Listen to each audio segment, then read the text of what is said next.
Hello, dear students. The topic for today's lecture is properties of water. Generally, the properties of water are divided into three types. The first one is physical properties. Physical properties means the properties which you can see with through your naked eyes. Means they can be visible to you without any major experimentation. Then the next is chemical properties. Chemical properties means the properties which cannot be seen by the naked eye and they need some chemical tests in order to determine them. The third one is biological properties. Biological properties means the presence of certain microorganisms in the water are termed as biological properties. Now first let us know what is the need to study these properties of water. So basically what happens, ये जो भी आपकी different properties of water हैं, that is physical, chemical and biological, इन सब की एक permissible limit होती है so that the water is safe for consumption by the common public. सो अगर आप इस परमिसिबल लिमिट से ये जो प्रॉपर्टीज़ हैं अगर परमिसिबल लिमिट को एक्सीड करती हैं तो वो वाटर कंजप्शन के लिए फ़िट नहीं होता है और हमें फिर उस वाटर को ट्रीट करना पड़ता है before we supply it to the common public. So that is why we need to study these properties so that we can understand them, we can know about them, we can know how it can be measured, so that जब भी हम कभी as engineer water supply कर रहे होंगे किसी भी जगह पे किसी सोर्स का, तो पहले हम उस सोर्स की वाटर की ये सारी प्रॉपर्टीज़ डिटरमाइन करेंगे एंड फाइंड आउट करेंगे कि क्या वो प्रॉपर्टीज़ अपनी परमिसिबल लिमिट में हैं. अगर हैं तो वेल एंड गुड, एंड अगर नहीं है then that water needs to be treated and इन सारी प्रॉपर्टीज़ को हम उनकी परमिसिबल लिमिट में लाते हैं by the treatment. So this is the need to study the properties of water. Now let us discuss the first physical property of water, which is turbidity. So turbidity is the muddy appearance in water due to the presence of fine suspended impurities such as sand, silt, clay and vegetable fibers etc. Basically turbidity क्या होती है, जो भी हमारा water होता है अगर उसमें कुछ सस्पेंडेड इम्प्योरिटी प्रेजेंट है, सस्पेंडेड इम्प्योरिटी मतलब जो कि आपको नेकेड आई से विजिबल है एंड जो उसमें डिजॉल्व नहीं हो सकती वाटर में, सच एज जो आपकी अगर आप सैंड वाटर में डालोगे तो आप देखोगे it can not gate dissolve in water और वो सस्पेंशन में प्रेजेंट रहती है वाटर में. तो इसी टाइप की इम्प्योरिटी को हम सस्पेंडेड इम्प्योरिटी कहते हैं. तो बेसिकली जब वाटर में सस्पेंडेड इम्प्योरिटी प्रेजेंट रहती है तो वो पानी को एक मडी अपीयरेंस देती है. इसी मडी अपीयरेंस को हम टर्बिडिटी कहते हैं.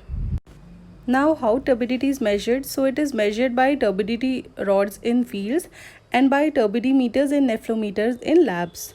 जनरली इन इंस्ट्रूमेंट्स में हम क्या करते हैं, टर्बिडिटी को एग्जैक्टली डायरेक्टली मेजर करना तो पॉसिबल नहीं है. सो व्हाट वी डू, जो भी इसके मेजरिंग इंस्ट्रूमेंट्स रहते हैं जैसे कि टर्बिडीमीटर्स एंड टर्बिडिटी रॉड्स, इनमें हम क्या करते हैं, वाटर जिसकी टर्बिडिटी मेजर करनी है उसको फिल करते हैं and then we pass a ray of light through these water.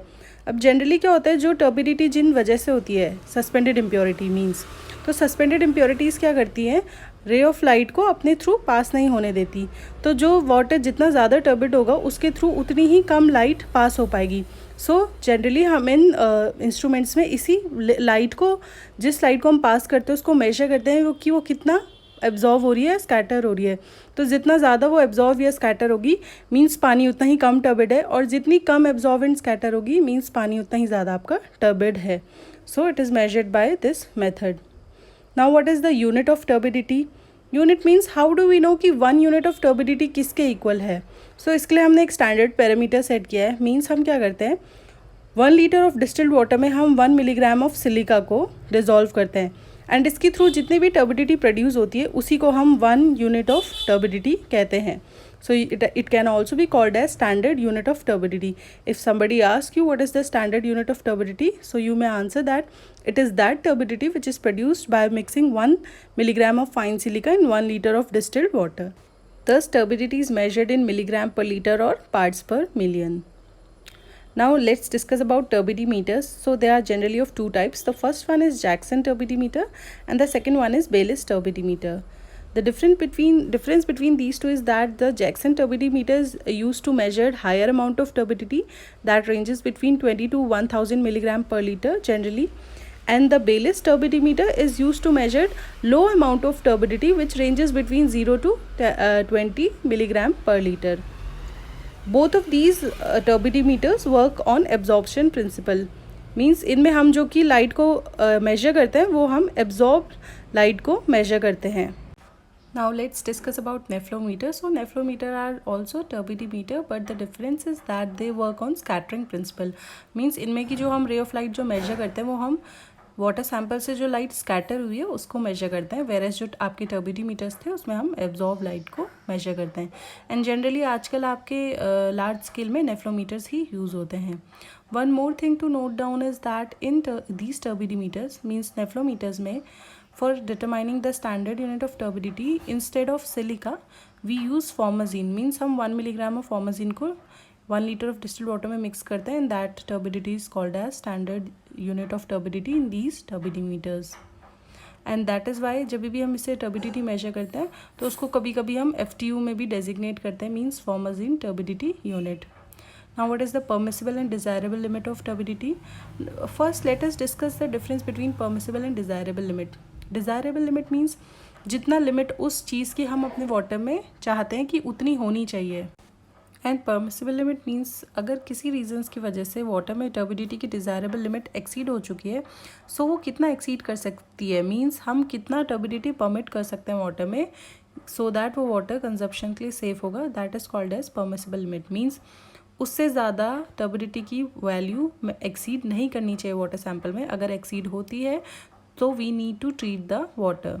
So this is called as permissible limit. So the permissible limit of turbidity in water is 10 milligram per liter and the desirable limit is 5 milligram per liter. Means हमारी desire तो है, means हम चाहते हैं कि water में at the maximum 5 milligram पर litre of turbidity हो, बट अगर किसी रीजंस की वजह से एक्सीड हो रही है सो मैक्सिमम वो 10 मिलीग्राम पर लीटर हो, उससे ज़्यादा ना हो. अगर उससे ज़्यादा किसी भी सोर्स में इसकी टर्बिडिटी होती है, वैल्यू होती है, तो हम उस वाटर को ट्रीट करेंगे एंड उसकी टर्बिडिटी को लोअर डाउन करेंगे. You need to learn these values as these are important. They can be asked in objective questions. The next physical property of water is color. So generally जो आपका pure water होता है वो तो colorless होता है, but water gets color due to certain suspended and dissolved impurities, right? How do we measure color? So color is generally measured by Nessler tubes or tintometer, and it is also measured by spectrophotometric technique. Now what is the standard unit of color? Again क्योंकि colour को आप कैसे determine करेंगे कि कौन सी उसकी standard unit है. So the standard unit of colour is that colour which is produced by mixing 1 milligram of platinum in the form of chloroplatinate ion in 1 liter of distilled water. जब हम 1 liter of distilled water में 1 milligram of platinum add करेंगे तो जो colour form होगा that is defined as your standard unit of colour. And generally color is measured in TCU, which is called as true color unit. Now what are the permissible and desirable limit of color? So the desirable limit is 5 TCU and the permissible limit is 25 TCU. Means किसी भी condition में water में colour आपका 25 TCU से exceed नहीं करना चाहिए. Generally colour की परमिसिबल लिमिट्स हमने इसलिए डिफाइन किए हैं बिकॉज अगर आपका वाटर कलर्ड है तो that is not aesthetically good, and also colored water is not fit for drinking and washing clothes purpose etc. That is why we need to limit the value of color in our water. The next physical property of water is taste and odor.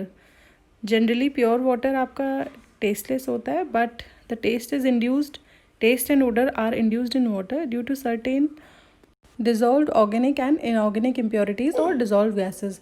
Generally water में dissolve gases या फिर organic और inorganic impurities एक taste या particular odour induce कर देते हैं. How do we measure this taste and odour? So normally it is not possible to measure the taste and odor directly, but what we measure its intensity, means कितना intense taste and odor water sample में.